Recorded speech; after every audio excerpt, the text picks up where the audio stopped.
নমস্কার, আমি তরুণ ঘোষ।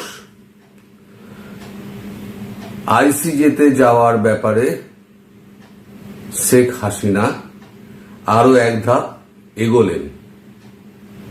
গতকালকে তিনি এক বিশিষ্ট আইনজীবীর সঙ্গে কথাবার্তা বলেছেন।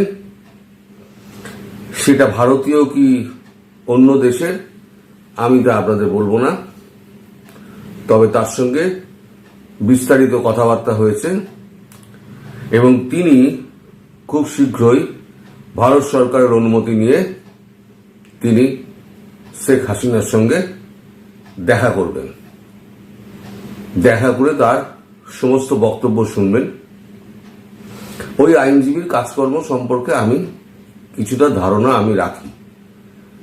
ওনার সঙ্গে আমার সামান্য পরিচয় হয়েছিল যখন আমি বিবিসি বাংলাদেশ যখন ছিলাম, তখন বিদেশে ওনার সঙ্গে একটা দেখা হয়েছিল একটা কোন অনুষ্ঠানে।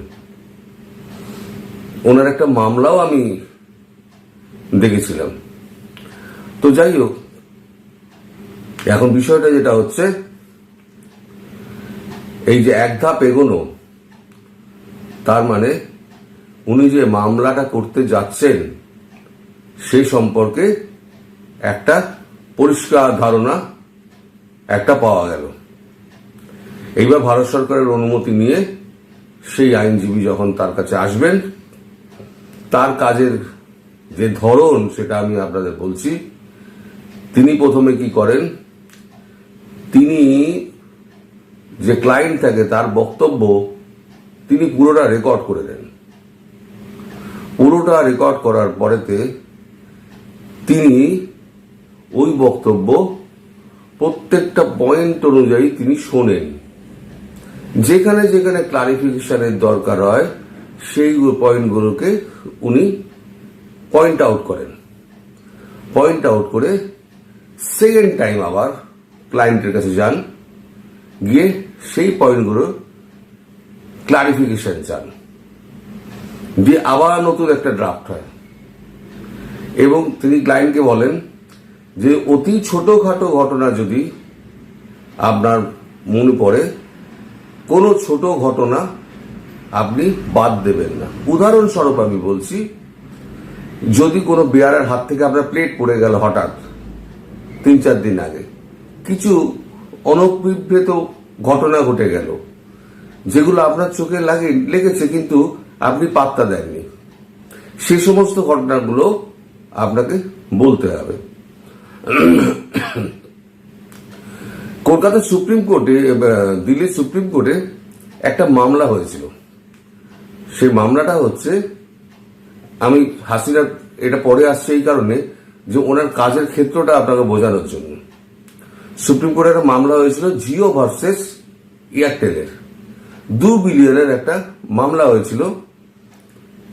এয়ারটেলের দাবি ছিল যে তাদের নেট শেয়ারিং এর $2 বিলিয়ন জিও খেয়ে নিয়েছে।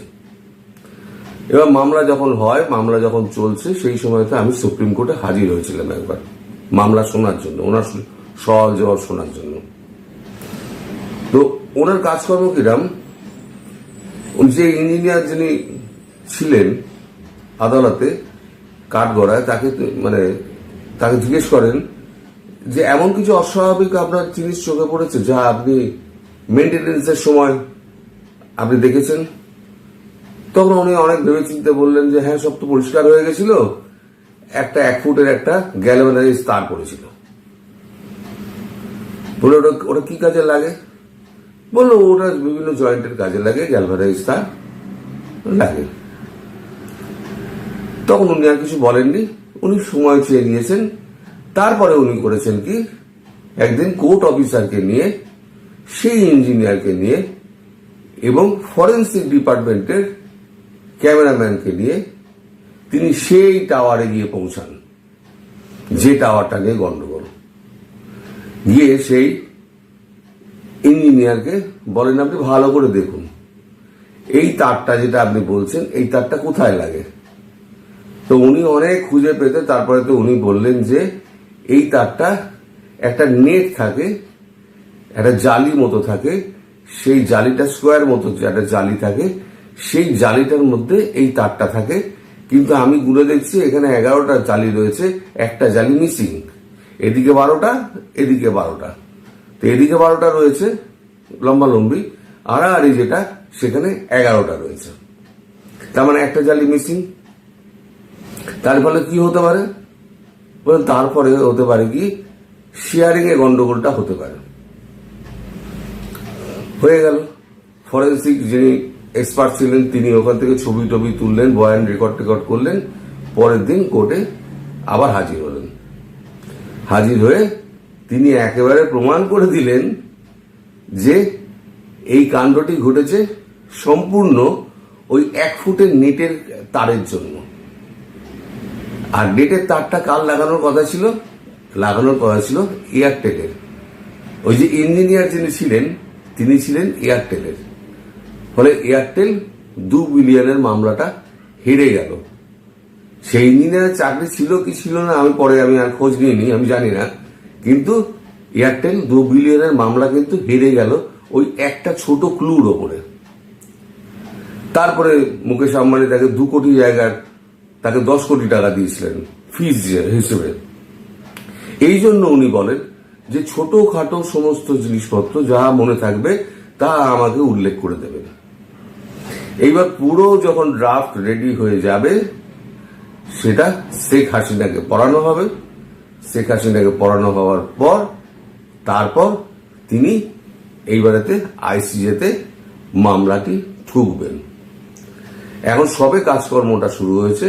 আমি আবার বলছি, কোন আইনজীবী, কোন দেশের আইনজীবী তা আমি বলবো না, কারণ সেটা বললে পরে একটু মুশকিল আছে। আমি বলছিলাম না, আমি অনেক কিছু জানি কিন্তু আমি বলতে পারছি না, যার জন্য আমাকে একটু আইন বাঁচিয়ে বলতে হচ্ছে যাতে আমি না ফেঁসে যাই। তো এখন ব্যাপারটা হচ্ছে, এই মামলা যখনই হবে তার 1 মাসের মধ্যে কিন্তু সবাইকে ডেকে পাঠানো হবে এবং আগের ভিডিওতে আমি যা বলেছি সেই জিনিসের পুনরাবৃত্তি হবে। এবার যারা গদিতে বসে আছে তাদেরকে এবার প্রমাণ করতে হবে যে তারা বৈধ সরকার। এবার জানতে চাওয়া হবে আপনাদের কাছে কি প্রমাণ আছে, কে আপনাদের অ্যাপয়েন্টমেন্ট দিল, অ্যাপয়েন্টমেন্ট অথরিটি কোথায়, আপনার জনসমর্থন কোথায়, আপনি কি অনধিকারে গদিতে বসে আছেন এবং সিদ্ধান্ত নিচ্ছেন। এগুলো পরিষ্কার করে জানাতে না পারলে তাহলে পরে এই সরকার তার কোনো অস্তিত্ব ইন্টারন্যাশনাল কোর্ট অফ জাস্টিস স্বীকার করবেই না। এখন ইন্টারন্যাশনাল কোর্ট অফ জাস্টিস যদি স্বীকার না করে তাহলে তারা কি করবে, মানে রায়টা দেবে যে যারা এখন বসে আছে তারা অবৈধভাবে বসে আছে এবং তারাই চক্রান্ত, প্রমাণ করে দেবেন, তারাই চক্রান্ত করে প্রধানমন্ত্রীকে দেশ ছাড়তে বাধ্য করেছিলেন এবং প্রধানমন্ত্রী তার প্রাণের ভয় দেশ ছেড়েছিলেন। প্রাণ বাঁচানোর অধিকার প্রত্যেকের রয়েছে। আপনার প্রাণ বাঁচানোর অধিকার কিন্তু আপনার রয়েছে। আপনাকে যদি কেউ প্রাণে মারতে আসে, আপনি যদি তাকে খুনও করেন তাহলেও কিন্তু আপনার ওপরে 302 কিন্তু লাগবে না, কারণ আপনি নিজেকে সেভ করার জন্য আপনি ওই কাজটা করেছেন। তাই প্রাণ বাঁচানোর জন্য তিনি গদি থেকে চলে এসছেন, ছেড়ে দিয়ে চলে এসছেন ভারতে। সেটা হচ্ছে কোনো অপরাধ হিসেবে গণ্য হবে না, সেটা বলা হবে যে তিনি মানে নিজের প্রাণ বাঁচানোর জন্য চলে এসছেন। ফলে এবার যা অবস্থা হবে তাহলে কিন্তু তারা আসামি হিসেবে তারা কিন্তু একেবারে সিল পড়ে যাবে। এই আসামি হিসেবে সিল পড়লে কি হতে পারে না হতে পারে সে তো আগের ভিডিওতে আমি বলেছি, তাই সেটাকে বাড়িয়ে দিয়ে আর নতুন করে ব্যাখ্যা করে আর কোনো লাভ নেই। এখন কবে সেটা হবে না হবে এই ডিটেলটা কিন্তু আমার কাছে নেই।